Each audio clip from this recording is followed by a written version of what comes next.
Hi friends, welcome back to our channel Lavanya ಕಿಚನ್ಗೆ ಸ್ವಾಗತ. ಇವತ್ತಿನ ರೆಸಿಪಿಲಿ ನಾನು ನೋಡಿ ಬ್ರೇಕ್ಫಾಸ್ಟ್ಗೆ ಅವಲಕ್ಕಿ ಉಪ್ಪಿಟ್ಟು ಮಾಡಿದ್ದೀನಿ. ತುಂಬಾ ಚೆನ್ನಾಗಿ ಬಂದಿದೆ, ತುಂಬಾ ಟೇಸ್ಟಿಯಾಗಿ ಬಂದಿದೆ. ನಾನು ಟೇಸ್ಟ್ ಮಾಡಿ ನೋಡಿದೆ. ಸೊ ಇವತ್ತಿನ ವೀಡಿಯೋದಲ್ಲಿ ಇದನ್ನು ಯಾವ ಥರ ಮಾಡೋದು ಅಂತ ನಿಮಗೆಲ್ಲ ತೋರಿಸ್ಕೊಡ್ತೀನಿ. ಸೊ ಅದಕ್ಕೂ ಮೊದಲು ಹೊಸದಾಗಿ ಯಾರು ನನ್ನ ಚಾನಲ್ ನೋಡ್ತಾ ಇದ್ದೀರಾ ದಯವಿಟ್ಟು ಸಬ್ಸ್ಕ್ರೈಬ್ ಮಾಡ್ಕೊಳ್ಳಿ. ನಿಮ್ಮ ಫ್ಯಾಮಿಲಿ ನಿಮ್ಮ ಫ್ರೆಂಡ್ಸ್ಗೆಲ್ಲ ಶೇರ್ ಮಾಡಿ. ಹಾಗೆ ಈ ವಿಡಿಯೋ ಇಷ್ಟ ಆದರೆ ಒಂದು ಲೈಕ್ ಕೊಡಿ. ಸೊ ಈಗ ಯಾವ ಥರ ಮಾಡೋದು ಅಂತ ನೋಡ್ಕೊಂಬರೋಣ ಬನ್ನಿ.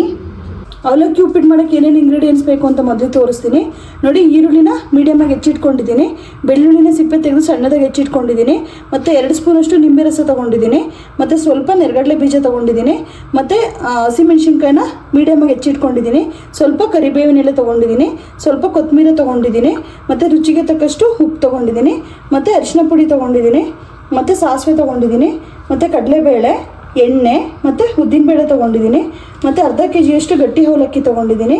ಸೊ ಇಷ್ಟು ಬೇಕಾಗಿರೋ ಇಂಗ್ರೀಡಿಯೆಂಟ್ಸು. ಸೊ ಈಗ ಯಾವ ಥರ ಮಾಡೋದು ಅಂತ ನೋಡ್ಕೊಂಬರೋಣ ಬನ್ನಿ. ನೋಡಿ, ಇದನ್ನು 10 ನಿಮಿಷ ನೆನೆಸಿ ಇಟ್ಕೊಂಡಿದ್ನಲ್ಲ, ಇದನ್ನು ಇವಾಗ ಸ್ಟೈನ್ ಮಾಡ್ಕೊಳ್ಳೋಣ. ನೀಟಾಗಿ ಈ ಥರ ನೀರು ಇಂಟ್ಕೊಂಡು, ಸ್ವಲ್ಪನೂ ನೀರು ಇರಬಾರ್ದು, ಚೆನ್ನಾಗಿ ಈ ಥರ ಇಂಟ್ಕೊಂಡು ಒಂದು ಇದಕ್ಕೆ ಹಾಕ್ಕೊಳ್ಳೋಣ ಸೋಸೋದಕ್ಕೆ. ಸೊ ಅದಕ್ಕೆ ಹಾಕೊಳ್ಳೋದ್ರಿಂದ ಅದರಲ್ಲಿ ಮಿಕ್ಕಿರೋ ನೀರು ಸಹ ಹೋಗುತ್ತೆ. ಎಲ್ಲ ಇದೇ ಥರ ನೀಟಾಗಿ ನೀರು ಇಂಟ್ಕೊಳ್ಳೋಣ. ನಾನು ಅವಲಕ್ಕಿ ಎಲ್ಲ ನೀಟಾಗಿ ಹಿಂಡ್ಕೊಂಡು ಒಂದು ಪಾತ್ರೆಗೆ ಹಾಕ್ಕೊಂಡಿದ್ದೀನಿ. ಸೊ ಇದು ಸ್ಟೈನ್ ಪಾತ್ರೆಗೆ ಹಾಕಿರೋದ್ರಿಂದ ಮಿಕ್ಕಿರೋ ನೀರೆಲ್ಲ ಇಳ್ಕೊಂಡಿರುತ್ತೆ. ಸೊ ಇದನ್ನೊಂದು 10 ನಿಮಿಷ ಮತ್ತೆ ಇಳ್ಕೊಳಕ್ಕೆ ಬಿಡೋಣ.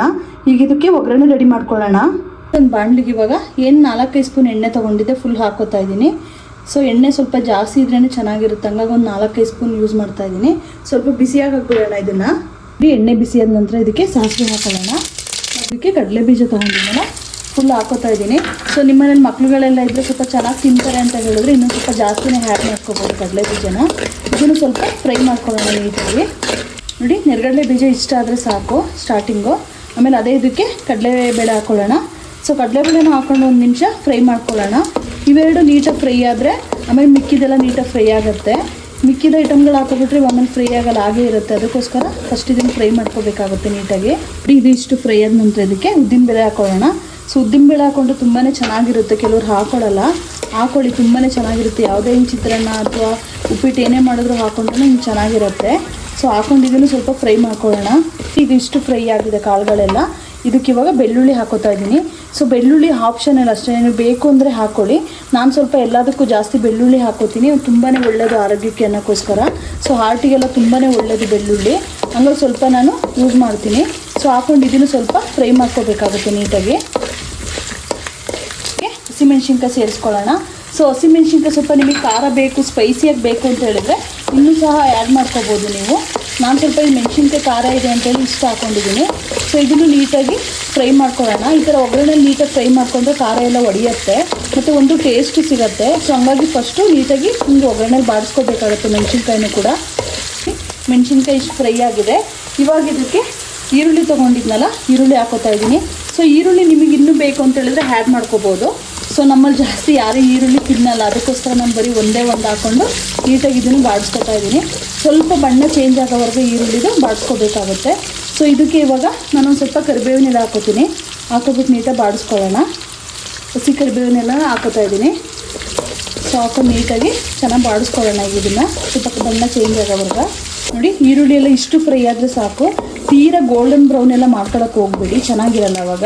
ಸೊ ಇದಕ್ಕೆ ಇವಾಗ ಅರಿಶಿನ ಪುಡಿ ಸೇರಿಸ್ಕೊತಾ ಇದ್ದೀನಿ. ಸೊ ನೀವು ಯಾವುದೇ ಒಗ್ಗರಣೆಗೂ ಕೂಡ ಅರಿಶಿನ ಪುಡಿನ ಒಗ್ಗರಣೆಗೆ ಸೇರಿಸ್ಕೊಳ್ಳೋದ್ರಿಂದ ಒಂದು ಒಳ್ಳೆ ಕಲರ್ ಕೊಡುತ್ತೆ, ನೀಟಾಗಿ ಬಣ್ಣ ಬಿಟ್ಕೊಡುತ್ತೆ. ಸೊ ಅದಕ್ಕೋಸ್ಕರ ಎಲ್ಲ ಫಸ್ಟ್ ಒಗ್ಗರಣೆಗೆ ಹಿಂಗೆ ಸೇರಿಸ್ಕೋಬೇಕಾಗುತ್ತೆ.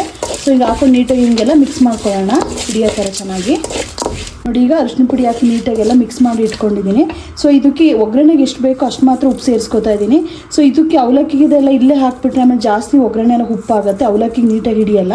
ಅದಕ್ಕೋಸ್ಕರ ಇಷ್ಟು ಹಾಕೊಂಡು ನೀಟಾಗಿ ಮಿಕ್ಸ್ ಮಾಡಿಕೊಂಡು ಅವಲಕ್ಕಿ ಹಾಕಿದ್ಮೇಲೆ ಇನ್ನೊಂದು ಸ್ವಲ್ಪ ಉಪ್ಪನ್ನ ಆ್ಯಡ್ ಮಾಡ್ಕೊಳ್ಳೋಣ. ಸೊ ಈಗ ಉಪ್ಪು ಹಾಕ್ಬಿಟ್ಟು ನೀಟಾಗಿ ಮಿಕ್ಸ್ ಮಾಡ್ಕೊತಾ ಇದ್ದೀನಿ. ಸೊ ಈಗ ಒಗ್ಗರಣೆ ರೆಡಿ ಆಗಿದೆ. ಸೊ ಇದಕ್ಕೆ ಇವಾಗ ಒಗ್ಗರಣೆ ರೆಡಿ ಮಾಡಿ ಇಟ್ಟಿದ್ದೆ ನೋಡಿ, ಸ್ಟೈನ್ ಮಾಡಿಕೊಂಡು ಅದನ್ನು ಹಾಕ್ಕೊಳ್ಳೋಣ. ಫುಲ್ ಅವಲಕ್ಕಿನ ಹಾಕೋತಾ ಇದ್ದೀನಿ ನಾನು. ಸೊ ಜಾಸ್ತಿ ನೆನೆಸ್ಕೊಳಕ್ಕೆ ಹೋಗ್ಬೇಡಿ, ಜಾಸ್ತಿ ನೆನೆಸ್ಕೊಂಡ್ರೆ ತುಂಬಾ ಹಿಟ್ಟಿಟ್ಟಾಗ್ಬಿಡುತ್ತೆ. ನೋಡಿ, ಅವಲಕ್ಕಿ ಸ್ವಲ್ಪ ಉದುರುದ್ರಾಗಿ ಇರಬೇಕು. ನೋಡಿ ಎಷ್ಟು ಚೆನ್ನಾಗಿ ಉದುರುದ್ರಾಗಿ ಬಂದಿದೆ ಅಂತ ಹೇಳಿ. ಸೊ ಈಗ ಹಾಕೊಂಡು ನೀಟಾಗೆಲ್ಲ ಒಗ್ಗರಣೆ ಎಲ್ಲ ನೀಟಾಗಿ ಹಿಡಿಯೋ ಥರ ಮಿಕ್ಸ್ ಮಾಡ್ಕೊಳ್ಳೋಣ ನೀಟಾಗಿ. ಎಲ್ಲನೂ ನೀಟಾಗಿ ಮಿಕ್ಸ್ ಮಾಡ್ಕೊಂಡಿದ್ದೀನಿ. ಸೊ ಇದು ನೀವು 1-2 ನಿಮಿಷ ನೀಟಾಗಿ ಕಮ್ಮಿ ಸ್ಟೀಮಲ್ಲಿ ನಾವು ಇದು ಮಾಡೋಕ್ಕೆ ಬಿಡಬೇಕಾಗುತ್ತೆ, ಬಿಸಿ ಆಗೋಕ್ಕೆ. ಅವಾಗ ಏಕೆಂದರೆ ನೀರಲ್ಲಿ ನೆನೆಸ್ಕೊಂಡಿರೋದ್ರಿಂದ ಸ್ವಲ್ಪ ಇದು ಬಿಸಿ ಆಗಬೇಕಾಗುತ್ತೆ. 1-2 ನಿಮಿಷ ನೀಟಾಗಿ ಈ ಥರ ಕಲಿಸ್ಬಿಟ್ಟು ಬಿಡೋಣ ಇದನ್ನು. ಇದು ಬಿಸಿ ಆಗಿದೆ. ಸೊ ಈಗ ಇದನ್ನು ಗ್ಯಾಸ್ ಆಫ್ ಮಾಡ್ಕೊಂಡು ಇದಕ್ಕೆ ಇವಾಗ ನಿಂಬೆ ರಸ ಸೇರಿಸ್ಕೊಳ್ಳೋಣ. ಸೊ ನಿಂಬೆ ರಸ ಮತ್ತು ಉಪ್ಪು ಸೇರಿಸ್ಕೊಳ್ಳೋಣ. ನಾನು ಉಪ್ಪು ಒಗ್ಗರಣೆಗೆ ಸ್ವಲ್ಪ ಹಾಕಿರೋದ್ರಿಂದ ಈಗ ಮತ್ತೆ ಇದಕ್ಕೆ ಎಷ್ಟು ಬೇಕು ನೋಡಿ ಹಾಕೋತೀನಿ. ಈಗ ಒಂದು ಸ್ವಲ್ಪ ಸೇರಿಸ್ಕೊತಾ ಇದ್ದೀನಿ. ಸೊ ಅದೇ ಇದಕ್ಕೆ ಇವಾಗ ಸ್ವಲ್ಪ ಇದು ಸಾಂಬಾರು ಸೊಪ್ಪು ಹಾಕೋತಾ ಇದ್ದೀನಿ. ಮತ್ತು ಅದೇ ಇದಕ್ಕೆ ಇವಾಗ ನಿಂಬೆ ರಸ ಹಾಕೋತಾ ಇದ್ದೀನಿ. ಸೊ ನಿಂಬೆ ರಸ ನಿಮಗೆ ಬೇಡ ಅಂತ ಹೇಳಿದರೆ ಟೊಮೊಟೊ ಕೂಡ ಆ್ಯಡ್ ಮಾಡ್ಕೋಬೋದು. ಟೊಮೊಟೊ ಒಗ್ಗರಣೆಲ್ಲ ಬೇಯಿಸ್ಕೊಂಡು ಟೊಮೊಟೊ ಕೂಡ ಹಾಕೋಬೋದು ನೀವು. ಸೊ ನಾನು ಟೊಮೊಟೊ ಬೇಡ ಅಂತೇಳಿ ನಿಂಬೆ ರಸ ಹಾಕೋತಾ ಇದ್ದೀನಿ. ಸೊ ಈಗ ಹಾಕೊಂಡು ನೀಟಾಗಿ ಎಲ್ಲನೂ ಮಿಕ್ಸ್ ಮಾಡ್ಕೊಳ್ಳೋಣ ಚೆನ್ನಾಗಿ ಹಿಡಿಯೋ ಥರ.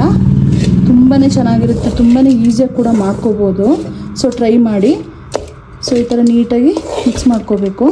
ಸೊ ಫೈನಲಿ ನೋಡಿ ಎಲ್ಲ ನೀಟಾಗಿ ಮಿಕ್ಸ್ ಮಾಡಿಕೊಂಡು ರೆಡಿ ಮಾಡಿ ಇಟ್ಕೊಂಡಿದ್ದೀನಿ. ಸೊ ಈಗ ಇದನ್ನು ತೆಗೆದ್ಬಿಟ್ಟು ಒಂದು ಬೌಲ್ಗೆ ಹಾಕ್ಕೊಳ್ಳೋಣ. ಸೊ ಫೈನಲಿ ಅವಲಕ್ಕಿ ಉಪ್ಪಿಟ್ಟು ರೆಡಿ ಆಗಿದೆ. ತುಂಬಾ ಚೆನ್ನಾಗಿ ಬಂದಿದೆ, ತುಂಬಾ ಈಸಿಯಾಗಿ ಕೂಡ ಮಾಡ್ಕೋಬೋದು. ಸೊ ಟೈಮ್ ಇಲ್ಲ ಅನ್ನೋರು ಈ ಥರ ಮಾಡ್ಕೊಳ್ಳಿ, ತುಂಬಾ ಈಸಿಯಾಗಿ ಆಗುತ್ತೆ. ಸೊ ಇವತ್ತಿನ ವಿಡಿಯೋದಲ್ಲಿ ಅವಲಕ್ಕಿ ಉಪ್ಪಿಟ್ಟು ಯಾವ ಥರ ಮಾಡೋದು ಅಂತ ನಿಮಗೆಲ್ಲ ತೋರಿಸ್ಕೊಟ್ಟಿದ್ದೀನಿ. ನಿಮಗೆಲ್ಲ ಈ ವಿಡಿಯೋ ಇಷ್ಟ ಆಗಿದೆ ಅಂತ ಅಂದ್ಕೊಂಡಿದ್ದೀನಿ. ಸೊ ನೀವು ಕೂಡ ಮಾಡ್ಕೊಂಡು ಹೇಗಿತ್ತು ಅಂತೇಳಿ ನನಗೆ ಕಮೆಂಟ್ ಮಾಡಿ ತಿಳಿಸಿ. ಇದೇ ಥರ ನಾನು ವಿಡಿಯೋ ವಾಚ್ ಮಾಡ್ತಾಯಿರಿ, ಒಳ್ಳೊಳ್ಳೆ ರೆಸಿಪೀಸ್ ಮಾಡಿ ಹಾಕ್ತೀನಿ. ಇಷ್ಟೊತ್ತು ನಾನು ವಿಡಿಯೋ ವಾಚ್ ಮಾಡಿದ್ದಕ್ಕೆ ಧನ್ಯವಾದಗಳು.